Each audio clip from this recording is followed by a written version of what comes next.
Good morning, everyone. Let me share my screen here. And we are about to start. Thank you for joining our breakout session here. Okay.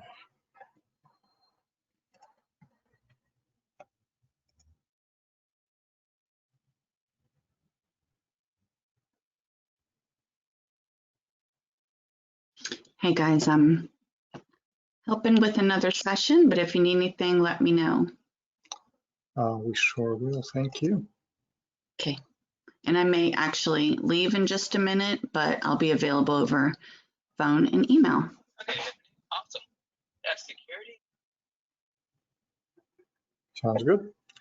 All right, so thank you everyone who joined so far. We will give few minutes to the other folks to join. I know this is a really packed schedule, and there was the keynote just before this, so we'll give it another minute. Please bear with us.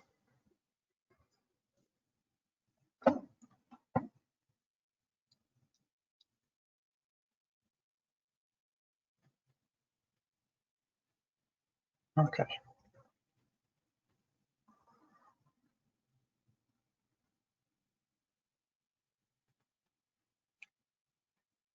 Okay, I guess let's get started with the logistics first, and we will let the rest of the audience join as we go. So first of all, hello again, welcome to this session on calculating the ROI for security.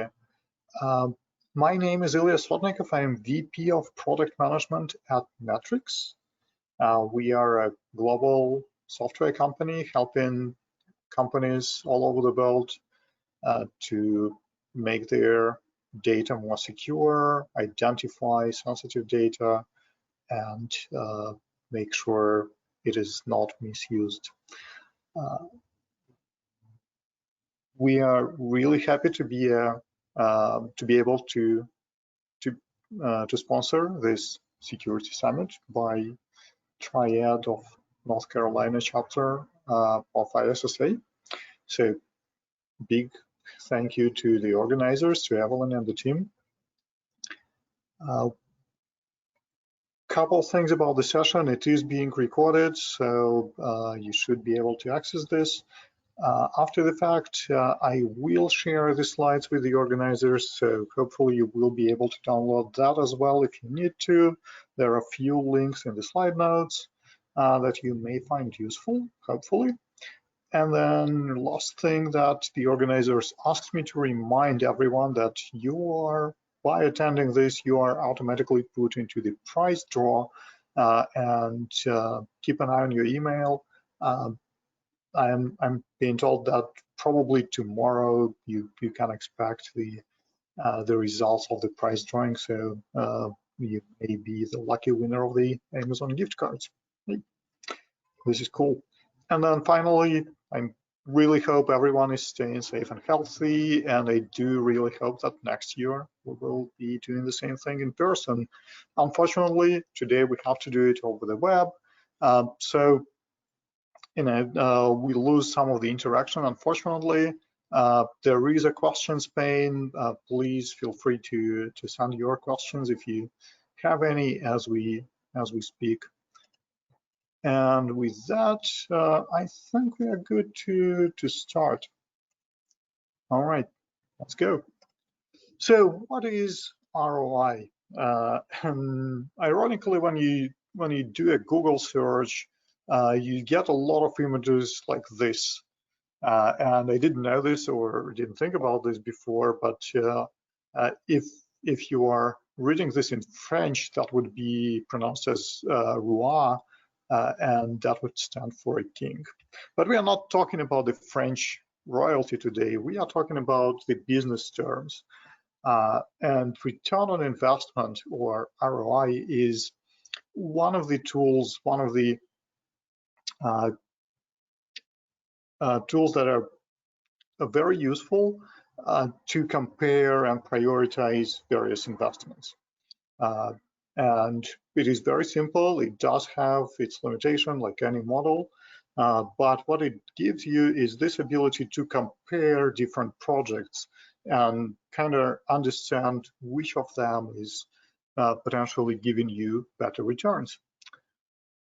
And obviously, as you can see on the screen, the very simple formula, you just take all the benefits, and we're talking about net benefits here, and you divide that by the investment costs, and you get some number that you can then compare to another project. All right, so why talk about this today?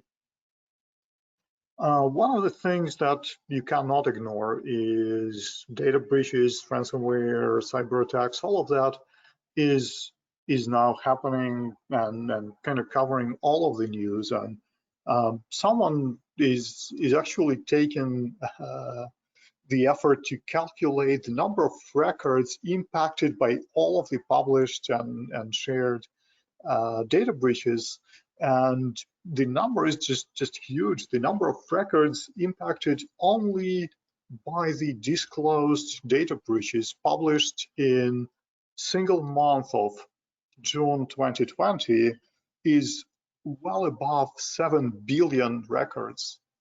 And obviously some of those are just email addresses or some database like that, and we hear about those leaks all the time. But some are way more severe, like health information or payment information. And this obviously becomes a real concern for the executives, for the boards, for the business owners. And they start to pay attention. They start to talk to the security teams to ask, hey, is this something that we should be aware of? Is this something that we should be afraid of? How do we mitigate this? What is the issue there? And if you look at something like SEC, Securities and Exchange Commission's filings, over the last few years, the mention of cybersecurity risks or the mentions of ransomware, for example, is growing tremendously in the SEC filings that the public organizations have to make. So they, in this 10K annual form, they have to talk about the risks. In their quarterly form, they have to talk about the risks. And then obviously any significant event reporting that they file as well. And you see those numbers growing from just single mentions just 4 years ago and 5 years ago, very, very sporadic and almost non-existent, to almost ubiquitous now. Thousands of those filings mention cyber as a risk and mention ransomware as a risk for the business. So we see this trend of combining the technology issues and technology risks and the real business risks that the companies are very much aware of. And this creates an issue for us, for people with the technical background, for you, where you have to somehow put on that business hat now and be able to speak the language that is spoken in the C-suite. And as we all know, the role of security leader is a lot of things, and there is the technology aspect of that, there is the business aspect of that, there is human aspect of that, but majority of the security leaders that I have a chance to talk to come from the technology background. They are not necessarily very well speaking this business language. And then obviously with the economy happening and everything happening today, the budgets are reviewed more attentively, and there are different analyst firms talking about the markets, and you see various reports on potential reduction of the budgets, or at least tighter scrutiny, and making sure that whatever the companies invest in, they have really good justification for that. So that's why today, as a security leader, you need to be able to bring that ROI justification for the new projects. And that's what we are going to talk about, how to do this. And, like a lot of things in this world that consists of 4 elements, we are going to talk about the 4 elements of the returns of on these investments. And these 4 elements are operational costs or operational efficiency, compliance, achieving compliance, reducing the risks, and also enabling the business opportunities. And if you only remember one thing from this session today, I want you to remember these 4 elements, and make sure that whenever you talk about why this or that investment is important for the company, make sure that you touch on all 4 of the aspects, or at least make that attempt. And some of them are easier to calculate, some of them are more difficult, some of them are more important, others maybe you want to mention less frequently, but this will definitely help you to put together a really good and compelling story there. Let's go further and look into details on each of these elements. So I'll start with the one that is the easiest and the simplest to calculate, the operational efficiency. And a lot of vendors, if you look at them, and including some of the vendors that I worked for in the past, they provide these return on investment calculators for their software. And if you look into what that calculator is doing, it is really only talking about reducing the man hours, basically, and then just multiplying that by the average salary of a security analyst, and there you go, you've got your return on investment. So I would recommend you to avoid that mistake and never use this as the only reason for, or the only justification for your security investments, because of that human element of our jobs, and also because this can be a little difficult to put into the security context per se. So this works best for the processes and controls that you had agreed on. They are already seen as necessary. They're already happening in your environment. Things like you might be storing security logs and doing periodic reviews, or you might be doing some sort of process for classifying data and documents and things like that, or patching, whatever, something that already exists where you see the opportunity to optimize, and you may be able to save on license costs, or reduce the number of servers, and so save on the hardware or storage, or replace manual labor with automation. But again, be careful there. And if this is the only reason for you to make that investment, I would definitely encourage you to look deeper and see if you can get other benefits from the same investment, so that it is seen more as a security investment and is relevant in other areas. So the second element of our quadrant here was compliance. And for a lot of companies, and one of the users that one of the customers that I talked to recently said this in a conversation. He said, "I don't know if hackers are going to show up next month, but I am damn sure the auditors will, because they are on schedule." So compliance is sort of a necessary evil, and a lot of people see it that way.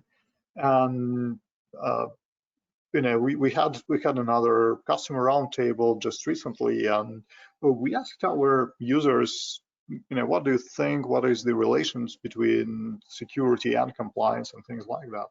And one guy said brilliantly, compliance is how I get the budget for security, because it's easier to convey to the business. They know that they must have some process to achieve compliance. They know that they must demonstrate that compliance, that they know that the auditor is coming on a schedule. And depending on the industry, obviously, this can be more or less strict.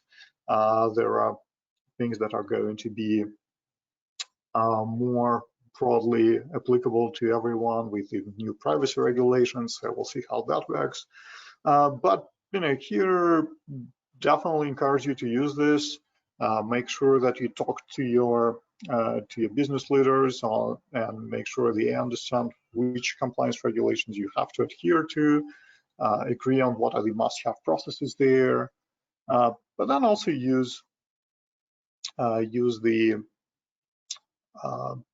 these processes and these agreements to justify the cost of the team, the cost of the tooling that you need, that can enable these processes and tie that to your prior agreements. One recommendation here is to also look ahead as regulatory landscape is changing. And this is because the compliance spending is very, very often tied pretty tightly to the budgeting cycles. With some of the other things like risks, you may be able to justify additional spend out of the cycle just because there are new things coming in. With regulatory, things move a little slower, so you may want to plan ahead and consult with your legal department if you have that, or a legal counsel if you have that, or at least do some browsing and research to see what's coming ahead, so that you are not caught by surprise. Like a lot of companies in California that just started enforcing the CCPA, for example, a little less than a month ago.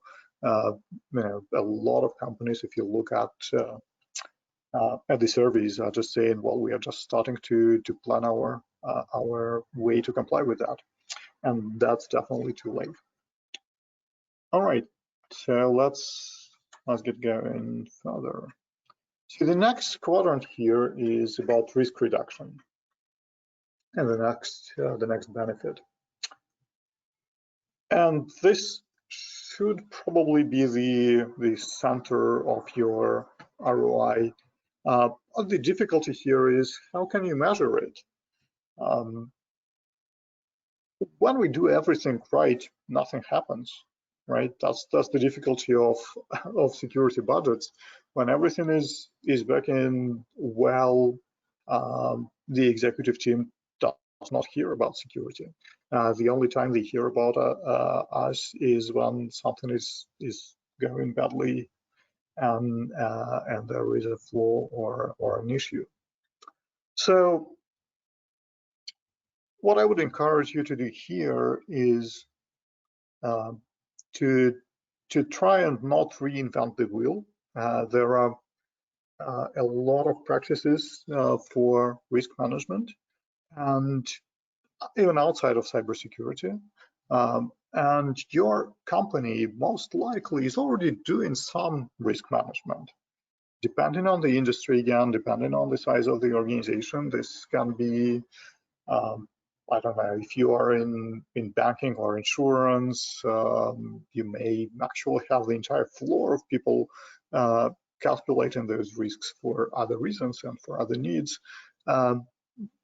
And obviously, if you are smaller or some non-profit or whatever, you probably don't have that luxury and that discipline where you can go and learn and use some of that resource. However, very likely there is someone thinking about this, and in many cases that would be the CFO if you don't have a designated risk officer. So try to get their attention, try to talk to them, whoever is doing the risk management for your company, and try to get their approach on how they estimate the risks today, how they compare the risks, how they prioritize them. Again, outside of cybersecurity, overall for the business risks. And then try to be consistent with that approach. See what is applicable. Not every approach will be possible. Not every calculation they do will work the same in cyber security. However, at least give it a try, I'd say. And another mistake that I have seen in the past with some of the colleagues that I talk to is trying to be very, very precise. You know, as technical people, we have this love with the numbers and accuracy and statistics, and we want to be very accurate. We want to give the best possible information. And calculating risk, unfortunately, is never 100% accurate. It is based on assumptions. It is based on your expert opinions. So just be aware of that. Just don't break your neck trying to be 100% precise. Most likely it will be imperfect. Don't overcomplicate it. Find the good enough and make sure you can articulate your assumptions and what you used for the calculations. And I'll give you a few examples here. And these are examples of different approaches. So some of the resources that I would definitely recommend, Douglas Hubbard had a bestseller book, How to Measure Anything. And I think a couple of years ago, he published a special edition for cybersecurity risk, so how to measure anything in cybersecurity risk. This is a very useful book. If you have time to get that and read, I would definitely recommend to anyone. There are other approaches. Sans Institute for a long time have had this quantitative risk analysis formula that they that they teach in their courses, how you can use that. And there is a link in the notes. And again, I will make sure to share these slides. So you can use that, and this is the formula on the screen here, where you've got the annual loss expectancy, you multiply that by the mitigation ratio that you get from the solution that you suggest, and then to get the net benefits, you reduce reduct the cost of the solution, and then you divide that by the cost of the solution. And again, for the cost of the solution, you need to consider not just the license cost, but all the other associated costs like equipment, labor, all of that. So this is a formula that is being used in many organizations that I know of. IDC a few years ago suggested a somewhat similar formula on risk reduced per unit cost. Alan Alford, if you haven't heard some of the podcasts or haven't followed him on the social media, is a CISO at one of the large service providers, very active on the community. He has his business impact analysis calculator, very simple but powerful tool that he's suggesting to use for this type of analysis, comparing different types of investments. So there are tools out there, there is knowledge out there that I encourage you to go and explore. One thing in common across all of those tools is that regardless of your formula, regardless of your approach, at some point in time, you will have to calculate that expected loss from the risk happening. So how do you do that? How do you estimate this loss? It's difficult. So Alan Alford's calculator basically starts with the business process or business workflow or an asset. So essentially, he's saying, okay, you start by going to the business and saying, how much is this particular asset worth? If it is lost, how much are we losing? If it is not available, how much are we losing? If this workflow is not possible, everyone is not able to do their job, within this workflow, how much are we losing? And then from there, he makes this step into, okay, here's the technology supporting this workflow. Here are the tools, here are the, I don't know, the network, the servers, the applications, and then breaking it down further. So for that, you definitely cannot guess it. You have to get the input from your executive team, so go talk to them. But also you can look from the data breach side as well. And like I said, there are, there is plenty of publications about data breaches and their costs. So look for something that is close to you. Consider information available from organizations that had a breach that are similar to you. Maybe they are in same industry, same vertical, maybe same location, similar company size. Other aspects are more difficult to estimate, like their security maturity level. Do you have the same tooling? Do you have the same issues? But anyways, go and do the research. And one of the great resources for this kind of research is the cost of data breach report, sponsored by IBM and done by Ponemon Institute. Again, I have the link in the notes. It does this exact thing. It basically breaks down these costs and even has an interactive calculator. Cost of breach per record, overall cost of breach, depending on various factors. So again, if you have time to look through those 70 pages of the report, enjoy that, or just use the simpler interactive version of it, whatever works for you. But again, there is information out there. There is something that helps you to do that estimate, and rely on what is available. Don't try to be completely precise. Make sure you can justify your assumptions and go with them. All right. So the final aspect, or the final benefit, is the business opportunity, and this one is the most difficult to put a price tag on one hand, and on the other hand, it is also difficult to calculate it, because ultimately the business opportunity is outside of our area, right? It is above our pay rate to assign dollar values to the business opportunities. However, I would definitely encourage you to try and be in touch with the business leadership as much as possible. If you are in a larger organization, make sure you talk regularly to different business unit heads and departments. Try to ask them what's on their agenda, what is the next big thing for them, what are their priorities, and as soon as there are new projects, try to be part of them as early as you can, so that security is kind of planned and built as you go, and is not kind of bolted on after the fact. So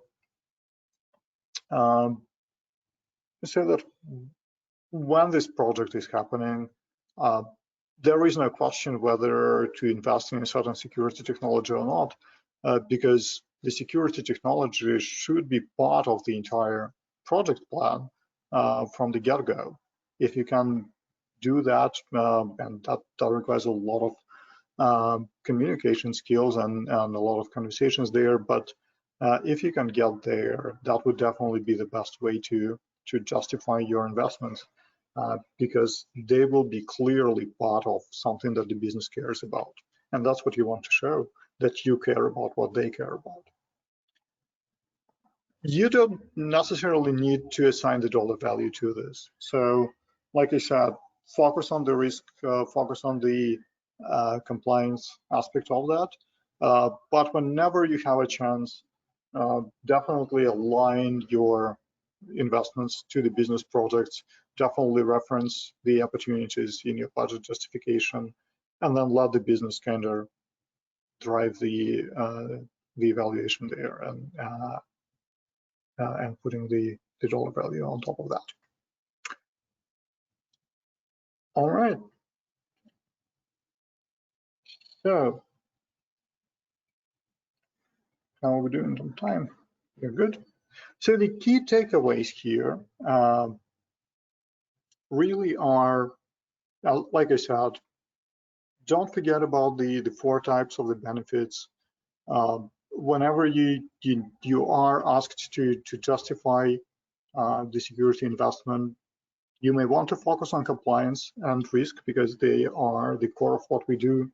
However, as additional justification, you can leverage the operational efficiency and, where possible, the business opportunity. You should accept the imperfect estimates, use the available data, don't overcomplicate things. You want to be consistent with the rest of the organization. So talk to your business, talk to your CFO, whoever is doing the risk management for a company, and try to align with the risk management process as much as you can. Get them on board, make them your allies. Agree on the methodology and try to apply this consistently, and then review and adjust that as you go. And then communication is obviously key. A lot of things that I talked about rely on that, and it's not about technology only. It is about both technology and business and people skills. All right. So with that, I was hoping we will get at least some questions. So if you have any questions, or you've got your questions box right there, let me check if I've got any. Okay. I don't see any questions so far, so I will use this time to make shameless plug for my company, Netwrix. And I've got a few slides about us. So if you want to hang around and ask questions, please do. We can definitely do that anytime. If you want to learn a little bit more about us, happy to do that. But other than that, here is my contact info. Once again, thank you to the Triad chapter of ISSA. And still don't see any questions there. Don't be shy. But let me talk about us a little bit. So Netwrix as a company is trying to help organizations and is helping thousands of organizations globally to identify the risks, identify sensitive information in their environments, make informed decisions on how to protect this data and how to reduce the risks by answering questions like who has access where and how you can remediate that. We can then also tell you not only who has access where, but also how they use this access, who is logging onto your systems, making changes, accessing sensitive data, maybe showing signs of abnormal behavior, and kind of capture any of that activity before it is becoming too late or before it is too harmful. And then again, inform your decisions around how to respond to these issues. What is the scope of the data breach? Is this something you have to report? And then how you want to recover from that. As you can see, we try to align with the NIST cybersecurity framework for that. And the 2 platforms that Netwrix offers are Netwrix Auditor and Netwrix Data Classification. We spawn multiple data sources. We can cover file shares, SharePoint, both online and on premises. Various storage vendors like Dell EMC, NetApp, Nutanix files, structured data like SQL Server or Oracle database, More recent additions, number of cloud storage platforms, we can cover that as well. And then from audit perspective, obviously all of the infrastructure, Active Directory, again, both on premises and Azure Active Directory services, underlying server, operating system configuration, what is happening there, virtualization layer, who's copying your VM, is the data leaking through that, who has access to do that, who has permissions to do that. And same with network devices, it's very important to keep the network segmentation, and you want to keep an eye on that. And then finally, if you want to learn more about us, please go visit netwrix.com, and whichever way works best for you.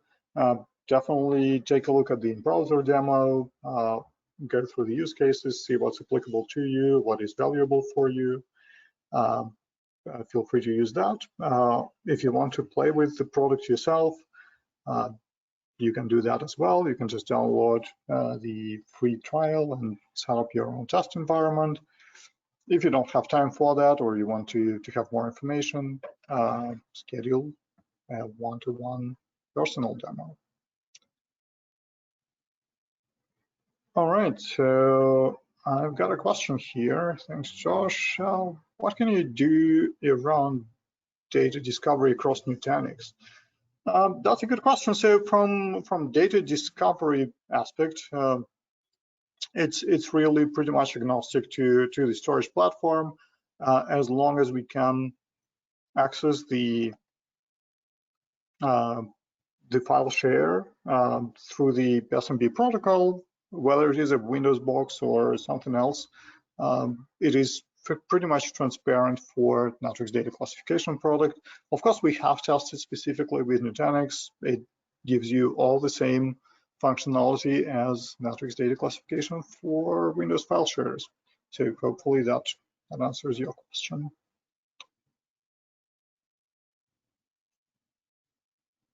All right.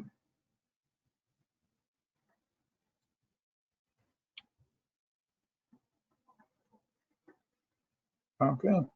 I don't really see any other questions. So with that, thank you once again for your time and attention. Really excited to be part of this security summit, and I hope to see everyone in person next year when there is the next one.